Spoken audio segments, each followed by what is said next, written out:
ዛሬ እንግዲህ በጣም ትልቅ እንግዳ ወደ ቤቴ ጠርቻለሁ። አሁን ደግሞ ወደዚህ እየመጣ ይገኛል። ከአንድ ደቂቃ በኋላ ይደርሳል። ለዛም ነው ያልበላ ነው ምንም ነገር የጾም ምግብ አለ፣ የፍስክም አለ። ይህ እንግዳይ እንግዲህ ዳኒ ጢሞ ተብሎ ይጠራል። እንግዲህ ሰይፉ ፋንታሁን ላይ ቀርቦ ነበር ፖድካስት ላይ እና እንደሰማችሁት ወንድማችን በጣም ታለንትድ ነው፣ በጣም ትልቅ አላማ አለው። ግን ደግሞ አሁን ተዳክሞ ይገኛል። ህይወት አንዳንዴ እንደዛ ነች። ስለዚህ እኛንን መቆም ያለብን ለእንደነዚህ አይነት ብርቱ ሰዎች፣ አላማ ላላቸው ሰዎች። ከሁለት ቀን በኋላ የቲያትር ሾው ይኖረዋል እና ይህ ቪዲዮ እየቀረጽኩት ያለሁት ወንድማችንም ወደዚህ ኢንቫይት ያደረኩበት ምክንያት እናንተ ወንድሞቹ ሆናችሁ እንድታግዙት ነው። ጋይስ ስፔሻሊ ቢዝነስ ኦነሮች ከሆናችሁ እያንዳንዳችሁ ቪዲዮ እንድትፖስቱ ፈልጋለሁ። 50,000 መስጠት እንችላለን፣ 100,000 ለቲኬት መግዛት እንችላለን። ገብተው ቲያትሩን የሚከታተሉ ሰዎች ካሉ ግዙላቸው ቲኬቶች ማለት ነው፣ ቢዝነስ ኦነሮች ከሆናችሁ። ስለዚህ ባካችሁ ዳኒ ጢሞን ሰርፕራይዝ እናድርገው፣ እናግዘው። አሁን ደርሷል መሰለኝ። አሁን እንግዲህ ደርሷል። ሰላም ጤና ይስጥልኝ። ዌልካም ዳኒ። እንዴ ግብር አይደለ እንዴ? ባካል በእናትህ ሲሪየስ የኔ አባት እንዴት ነሽ? ደህና ነህ? ዌልካም ሆም። እንዴት ናችሁ? ግብር ነህ ባካል ድምጽም ግብዳ ነው፣ ሰውነቱም እንደዛ። እንዴት ነሽ? ደህና ነህ? ታናሽ ወንድሜ ነው እሱ። ዲቻ ቦይስ yes ተስፍሽ ይባላል እሱ። ሂሊና ታናሽ እህቴ። ኑ አረፍ በሉ። ለኔ ነበር እዚሁ። እንዴት ነህ? how's everything good? ናይስ ነይ ነበር። በዛ በኩል ይኛል። ጾም አላችሁ እንዴ ወይስ በቃ?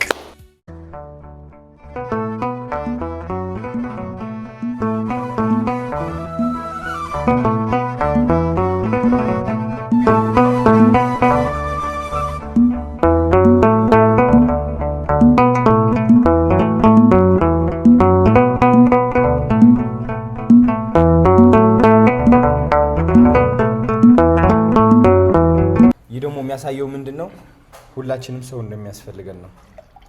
ጠንካራ እንደሆነ ሁሌ የምናስመስላለን እንጂ ሰው ካለ ሰው መሆን አይችልም በምንም ተአምር።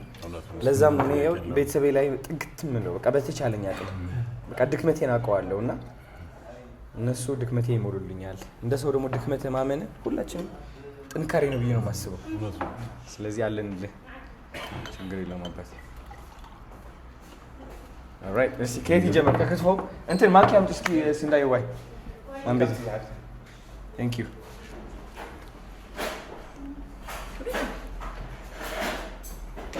ሚጥሚጣ ነገር ነው።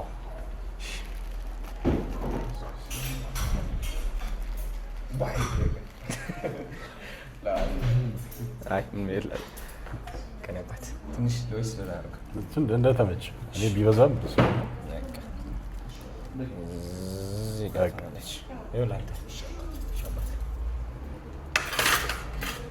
ጥሬ ለብለብ እኔ ጥሬ አልበላ ለብለብ ነች።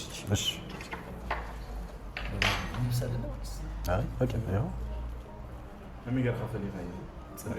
ሁለት ለብለብ ሁለት ጥሬ ነው ያዘዝኩት።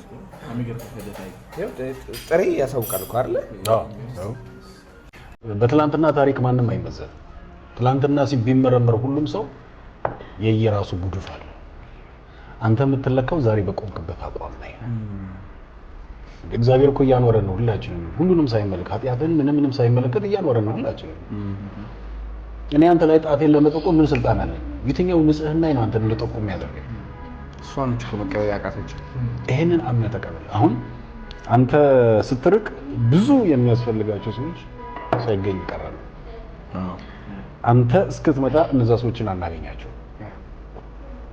በምትችለው አቅም በምትችለው ልክ እንደ ጠዋት በመስኮት እንደምትገባ ፈገግታ ነው አንተ መልካም ስታደርግ እግዚአብሔር ፈገግ የሚለው። መልካምነት እንዲሁ ዝም ብሎ ማንም ስለፈለገ መልካም አይሆንም። እግዚአብሔር ነው የሚሰጠው መልካም ደግሞ። ስለዚህ ፈተና እንዳለብህ ማወቅ መቻል አለብህ። ምቀኛ እንዳለብህ ማወቅ መቻል አለብህ። ቅድም እንዳልኩ ነው ክርስቶስን ያዘው እየከመጣ እኛ ኃጢአተኞች ላንሰደብ ላንተች አንችልም። በጣም ጥሩና አስጨነቀ እርሳው ተው ይገርምል። ወደፊት ሂድ። እግዚአብሔርን ከፊት አድርገህ ከኋላ አድርገህ በመንገድ መቀጠል ነው። መልካምንም አድርግ ዋጋንም ታገኛለህ። አንዳንዴ ቁጭ ብለህ ታስበውና ማለት ነው ለምንድን ነው አንድ ሰው በቃ ጣት ቀሳሪ የሚሆነው? ለምን ስፔሻሊ እኛ አበሾች በጣም ጣት መቀሰር ነው ዳል ታውቃለህ። ከዛ የሆነ ያለን ጉድፍ የደበቅነው ነገር እኮ እንደሌለ እኮ ነው የምናስመስለው። ለምንድን ነው ማስተዋል የጎደለው? እኛም ጎደሎነት እንዳለን እኛም ብንወጣና ወደፊት ትንሽ መታየት ብንጀምር የሆነ የሚጠቁብን ሰው እንዳለ ማስተዋል ያጠርናል። እሱ ነው እና አለማስተዋሉ ላይ ነው ይሄን ማስበው። ሁሉም ሰው በልክነኝነት ነው የሚኖረው፣ ራሱን አያየው። ይሄ ደግሞ የደካማ ሰዎች ብዙዎቻችን ደካሞች የራሳችን ጉድፍ አለብን እንመለከት። የዛን ያህልም ደግሞ ብዙ ቀና ሰዎች አሉ፣ መልካም ሰዎች አሉ፣ በመፍራት ቆመው ያሉ። ስለዚህ የትኛው ነው የሚያዋጣው? በፍርሃት መኖር ወይስ ተዋግቶ ወደፊት መሄድ? በቃ እንዋጋለን። በደም ግዴታ ነው። እርግጠኛውን መልካም ባታደርግ የመጣውና የሚመጣው ነገር በሙሉ አይመጣም። ማንም አስታውስማ ማን ያውቃል? ዝም ብሎ እንደሌላው ይሄ ብሎ ይሄዳል። ከሌሎቹ የተለየህበት ነገር ምንድነው?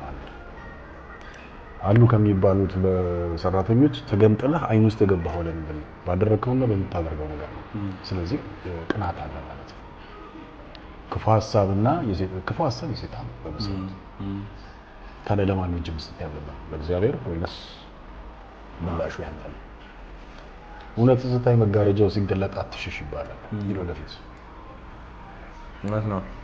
እሷ ነች የምታስፈራው አብዛኛው ሰው። እሷ መጋፈጥ ከቻል ሁሉም ነገር ቀላል ይሆናል። አሚን ከባድ ነው ግን ትንቀሳቀሳለህ፣ ትችላለህ፣ አትደርቅም። አዎ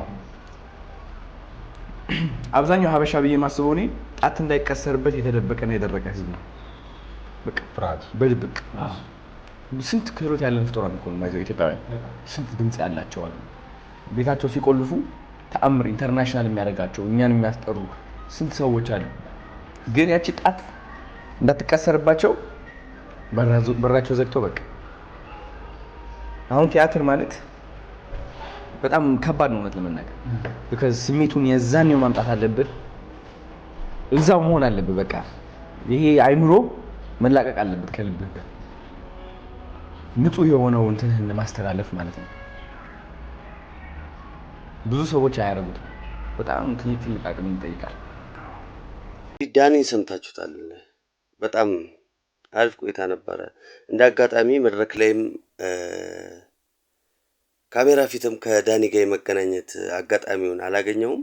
ብቻ በጣም ጀግና ተዋናይ፣ የሚችል ተዋናይ ነው። ወታደር እንደነበረ ደግሞ ያሳለፈው ህይወት በብዛት ከኔ ጋር ይመሳሰላል። እመቤቴን ያሳለፈው ነገር በብዛት ከኔ ጋር ይመሳሰላል። ብቻ የኛ ህይወት እንደዚህ ነው። አንዳንዴ በተለይ ቲያትር ስትሰሩ ይሄ ገጸ ባህሪው ለመሆን እኮ አልኳችሁ የምታወጡትን ወጪ ክፍያው አይሸፍንላችሁም። ቲያትር ለመስራት ስትሄዱ የምታወጡትን ወጪ እኮ አልኳችሁ አይደለም ወር ከወር አይደለም ሳምንት ከሳምንት ሊያቆያችሁ ይቅርና ገጸ ባህሪውን ለመምሰል የምታወጡትን ወጪ አይሸፍንላችሁም። ተዋናይ ንጉስ ነው፣ ከ2 ሰዓት በፊት ቀድሞ መግባት አለበት ምናምን ይባላል። ደስ ይላል ያ። ቲያትሩን ሰርታችሁ ጨርሳችሁ ግን ስትወርዱ ከኦዲየንስ ጋር ታክሲ ላይ ባስ ላይ እየተጋፋችሁ ነው የምትሄዱት። ከአዲስ ቲቪ እዛ ቆይታ ላይ የተናገርኩት ብቻ ገረመኝ። አንዳንድ ነፍሳችንም ይመሳሰላል፣ ይገናኛል። ብቻ ዳንዬ ፈጣሪ ጨርሶ ይማርህ። ወደምትወደው ቲያትር ወደምትወደው ፊልም ስራ እንድትመለስ ፈጣሪ ከጎኔ ይቁም። እንግዲህ ዘሪሁን ተዝናኑ በጣም ቆንጆ ጽሁፍ፣ ቆንጆ መልከታ ያለው ልጅ ነው። በተለይ ፌስቡክ ላይ እሱ የጻፈውን ነገር በሙሉ ኮፒ ፔስት አድርጌ እዚህ ላይ አምጥቼላችኋለሁ። ዳኒን ማገዝ መደገፍ የምትፈልጉ ሰዎች በሙሉ አካውንቱን እዚህ ላይ አስቀምጬላችኋለሁ። ዳኒ ፈጣሪ ጨርሶ ይማርህ። አንተ የሰው አይን ወታደር ሆኖ ማንም በጣም ካልቸገረው በስተቀር የሰው ማየት አይፈልግም። ብቻ እመቤቴ ትርዳህ፣ እንደምትረዳህ አልጠራጠርም። በጣም ምርጥ ቆይታ ነበረ። ሰይፍሻ እንደ ሁሌው ፈጣሪ ረጅም እድሜ ከጤና ጋር ያድልህ። ሮቤልም ከሮቤልም ጋር አሪፍ ቆይታ ነበራችሁ። እያየ ነው ለኛ ታናሻችን ነው። እያየ ነው ያደገ ልጅ ነው ማለት አቅሙን ያሳየን ልጅ ነው። ከዚህ ከመረዋ ኳየር ጀምሮ በቃ በጣም ምርጥ ልጅ ነው። እንግዲህ ደስ የሚል ንግግር ነው። እናቱ ለአልበሙ ምላ እናቱ መኪናውን ሸጣ ነበረ። እንግዲህ ኢቨንቱን ያዘጋጀው ሰው ለእናቱ አዲስ መኪና እንደሚገዛለት ቃል ገብቶለታል። እጅግ በጣም ደስ ያሰኛል። ሰኔ 13 በቃና ስቱዲዮ ሄደን ኮንሰርቱን በማየትም ይህንን ጀግና ወጣት ጀግና ልጅ እናበረታታው። በተረፈ ፈጣሪ ሀገራችንን ሀገረ ሰላም አድርጎ ሰላማችንን በፍቅር ያብዛልን። ከተመቻችሁ ፎሎ፣ ላይክ፣ ሼር፣ ኮፒ ዱዊት ማድረግ እንዳረሱ። ይመቻችሁ።